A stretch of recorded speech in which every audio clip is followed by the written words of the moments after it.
National social media Patel Prahlad भाई। तो बांग्लादेश की अंतरिम सरकार की मुश्किलें बढ़ती जा रही हैं। हिंदुस्तान के साथ बढ़ते तनाव के बीच अमेरिका ने भी बांग्लादेश को मिलने वाले फंड पर रोक लगा दी है। पूर्व पीएम शेख हसीना भी यूनुस सरकार के लिए चुनौती बनी हुई है। वहीं आंदोलनकारी छात्रों का भी रुझान सरकार के खिलाफ नजर आ रहा है और अब सेना प्रमुख ने भी यूनुस सरकार को चेतावनी दे दी है।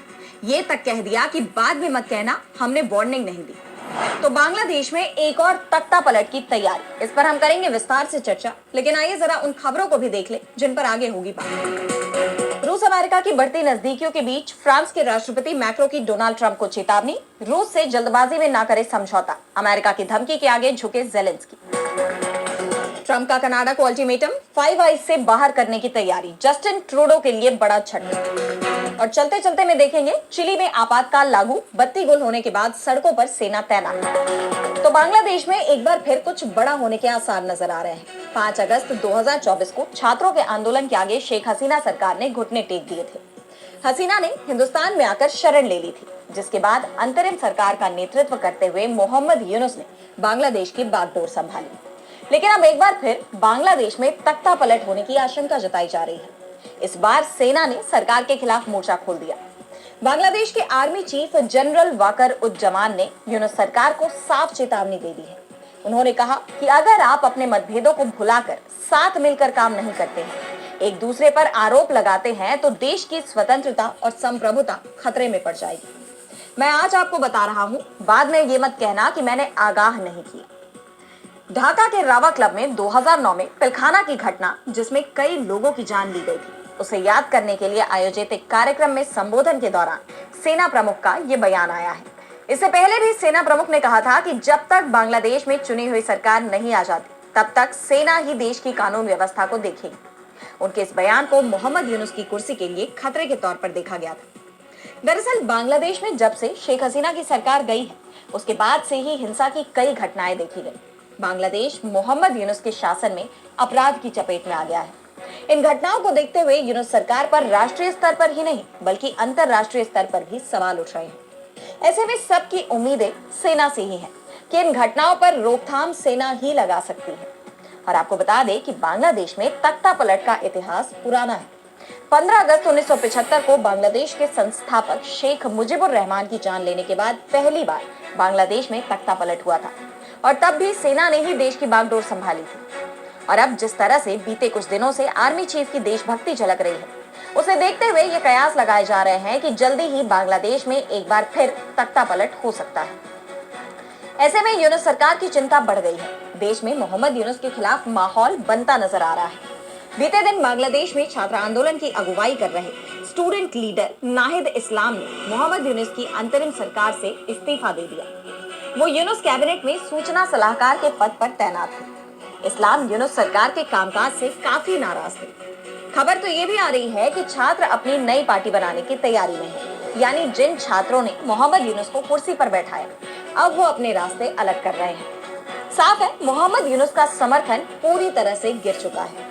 अब ऐसे में वो इस कुर्सी पर कब तक काबिज रहते हैं, ये देखने वाली बात होगी। अब बढ़ते हैं अगली खबर की तरफ, जहां हम बात करेंगे रूस यूक्रेन युद्ध पर बढ़ते घमासान की। तो अमेरिका के नेतृत्व में रूस यूक्रेन युद्ध को रुकवाने की कोशिश की जा रही है, लेकिन अमेरिकी राष्ट्रपति डोनाल्ड ट्रंप युद्ध विराम के लिए पूरी तरह से रूस के पाले में है। यूएन में भी अमेरिका ने पहली बार अपनी पुरानी नीतियों के खिलाफ जाकर रूस के समर्थन में वोट किया। इसे लेकर पूरा यूरोप टेंशन में है। ऐसे में अब फ्रांस के राष्ट्रपति इमैनुअल मैक्रो ने ट्रंप को चेताया है। उन्होंने ट्रंप को कहा कि यूक्रेन युद्ध को लेकर रूस से जल्दबाजी में समझौता न करे। दरअसल फ्रांसीसी राष्ट्रपति यूरोपीय देशों के प्रतिनिधि के तौर पर ट्रंप से मिले थे, क्योंकि यूरोप के करीब सभी देश अपनी सुरक्षा को लेकर एक जैसी चिंता रखते हैं।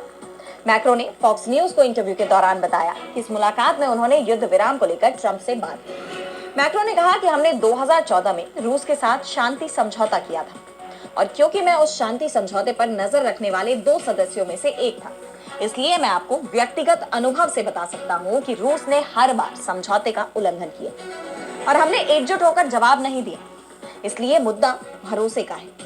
मैक्रो ने कहा कि मेरे हिसाब से युद्ध विराम समझौते का क्रम इस तरह से होना चाहिए कि सबसे पहले अमेरिका और रूस के बीच बातचीत होनी चाहिए, और फिर अमेरिका और यूक्रेन के बीच बातचीत होनी चाहिए।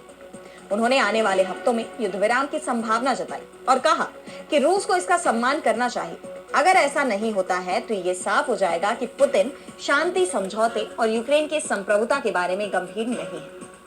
इस बीच खबर ये भी आ रही है कि यूक्रेनी राष्ट्रपति वोलोदिमिर जेलेंस्की 28 फरवरी को अमेरिका का दौरा कर सकते हैं और इस दौरान दोनों देशों के बीच खनिज पदार्थों को लेकर समझौता हो सकता है। ट्रंप लगभग एक महीने से यूक्रेन सरकार पर अमेरिका को दुर्लभ खनिज पदार्थ देने को लेकर दबाव बना रहे थे। उन्होंने युद्ध में यूक्रेन को अमेरिकी मदद के बदले दुर्लभ खनिज पदार्थों की मांग की है।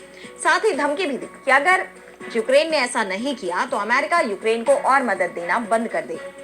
और अब दावा किया जा रहा है कि जेलेंस्की ट्रंप के आगे झुक गए हैं। मीडिया रिपोर्ट्स के मुताबिक यूक्रेन के 3 वरिष्ठ अधिकारियों ने कहा कि यूक्रेन और अमेरिका एक व्यापक आर्थिक समझौते की रूपरेखा पर सहमत हो गए हैं। लेकिन जेलेंस्की और ट्रंप की मुलाकात से पहले रूसी राष्ट्रपति व्लादिमीर पुतिन ने अमेरिका को बिजनेस डील का ऑफर दिया है।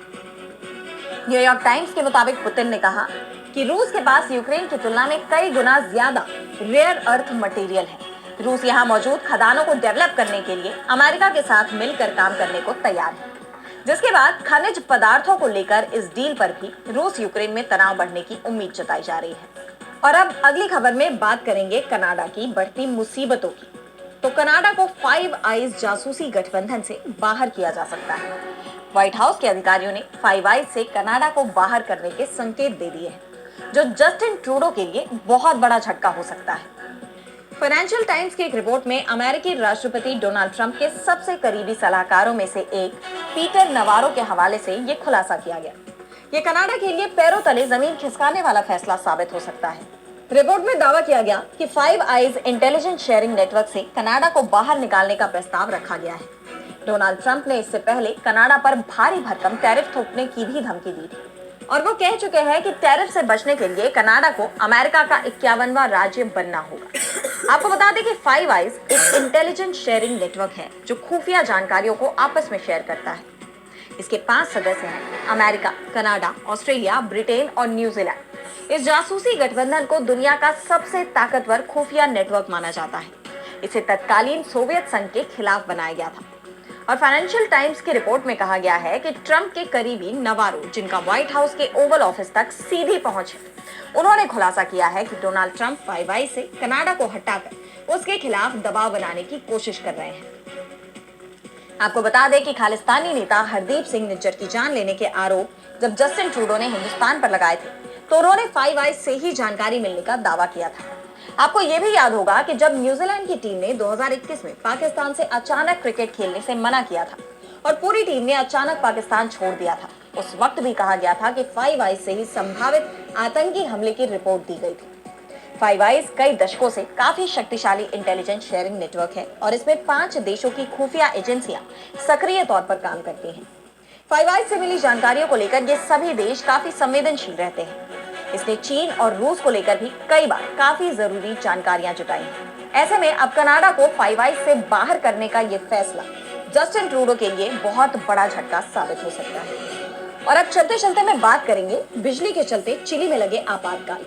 तो चिली में अचानक हुए बड़े बिजली आउटेज ने पूरे देश को अंधेरे में डुबो दिया। इस ब्लैकआउट के कारण जनजीवन ठप हो गया, ट्रैफिक सिस्टम डिस्टर्ब हो गया, इंटरनेट और मोबाइल सेवाएं बंद हो गई और व्यापारिक गतिविधियां प्रभावित हुई। सरकार ने हालात को गंभीर मानते हुए इमरजेंसी घोषित कर दी और रात में कर्फ्यू लगाने का भी ऐलान किया। इस बिजली संकट ने देश के 19 मिलियन लोगों को प्रभावित किया, जिसमें राजधानी सैंटियागो सहित 14 प्रमुख क्षेत्र शामिल रहे। मीडिया रिपोर्ट्स के मुताबिक चिली सरकार ने बताया कि बिजली आपूर्ति में ये बड़ी गड़बड़ी हाई वोल्टेज ट्रांसमिशन लाइन में हुई खराबी के कारण हुई, जो उत्तरी चिली के अटाकामा रेगिस्तान से सैंटियागो तक बिजली पहुंचाने का काम करती है। हालांकि इस तकनीकी गड़बड़ी के पीछे का असल कारण अब तक साफ नहीं हो पाया है। इस आपदा के चलते कई बड़े उद्योगों को बंद करना पड़ा। रात 10 बजे तक यानी ब्लैकआउट के 5 घंटे बाद भी 70 लाख से ज्यादा लोग बिना बिजली के थे। सड़कों पर अंधेरा छाया रहा, ट्रैफिक सिग्नल्स बंद हो गए, जिससे रोड एक्सीडेंट्स का खतरा बढ़ गया। सैंटियागो की मेट्रो सेवा भी ठप पड़ गई, जिससे यात्रियों को भारी परेशानी का सामना करना पड़ा। देश भर में इस संकट से अफरा तफरी का माहौल रहा। फुटबॉल मैच रद्द कर दिए गए, कक्षाएं स्थगित कर दी गई और सांस्कृतिक कार्यक्रम भी टाल दिए गए। रेस्तरां, सिनेमाघर और अन्य व्यवसायों को भारी नुकसान उठाना पड़ा।